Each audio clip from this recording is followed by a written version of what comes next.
મારું નામ જયંતી કુંવરજી ડેડિયા, ઉંમર વર્ષ 64.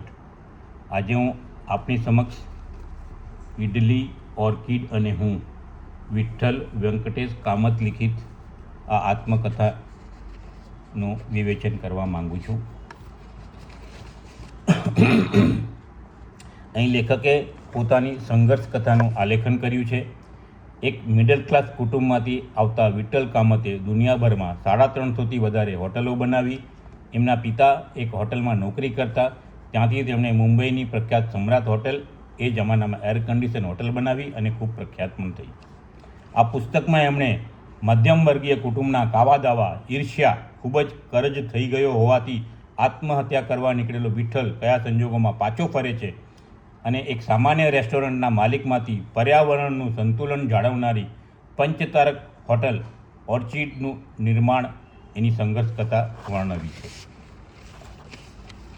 આ પુસ્તકમાં બધા જ પ્રસંગો પ્રેરણાદાયક છે, પણ એક 4 પ્રસંગો જે મેઇન પ્રેરણાદાયક છે એની આપણે વાત કરીશું. પહેલો પ્રસંગ છે હાલની ટ્રાઇડન્ટ, એ જમાનાની ઓબેરોય હોટેલના માલિક રાયબહાદુર ઓબેરોય સાથે એમની વગર અપોઇન્ટમેન્ટની મુલાકાત, એમનું પોતાનું મૂલ્યાંકન, ઓર્ચિડને મળેલું બેસ્ટ ઇકો ફ્રેન્ડલી હોટેલ માટેનો એવોર્ડ અને આત્મહત્યા કરવા નીકળેલો વિઠ્ઠલ કેવી રીતે પાછો ફરે છે અને સંઘર્ષ કરીને કર્જમુક્ત થાય છે તેનું વર્ણન. હવે આપણે ટૂંકમાં એ પોતાનું મૂલ્યાંકન કેવી રીતે કરે છે એ હું તમને થોડોકમાં વાંચી સંભળાવું છું. એક વખત વિઠ્ઠલે 200 રૂપિયામાં એક સફારી સૂટ સીવડાવ્યો અને બાપુજીને બતાવ્યો. એ તો ગુસ્સે થઈ ગયા. 200 રૂપિયા કમાવાની ત્રેવડ નથી અને મોટો 200 રૂપિયાનો સૂટ લઈ આવ્યો. આ જન્મારે પહેલાં 200 રૂપિયા કમાવીને તો બતાવ.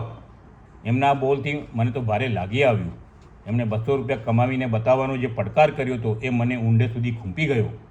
મારા મનમાં સતત એક જ સવાલ દોડાતો હતો, બજારમાં મારી કિંમત શી છે? પછી મેં નોકરી માટે એક જગ્યાએ અરજી કરી. મને ઇન્ટરવ્યૂ માટે બોલાવવામાં આવ્યો. હું ગયો. મારા પહેલાં 16 ઉમેદવાર આવી ગયા હતા. મારો નંબર આવ્યો. ઇન્ટરવ્યૂ લેનારે પૂછ્યું, હું તમને 4-5 સહેલા સવાલ પૂછું કે એક અઘરો? મેં કહ્યું એક અઘરો. એમણે પૂછ્યું, પહેલાં ઈંડું કે પહેલાં મરઘી? મેં કહ્યું પહેલાં ઈંડું. તો કે મરઘી કેમ નહીં? મેં કહ્યું આ તો બીજો સવાલ થયો. એ તો એકદમ અવાક થઈ ગયા. ઘડીભર એને હસીને બોલ્યા, તારી નોકરી પાકી. મેં એમને આભાર માનીને કહ્યું, મારી નોકરી નથી જોઈતી.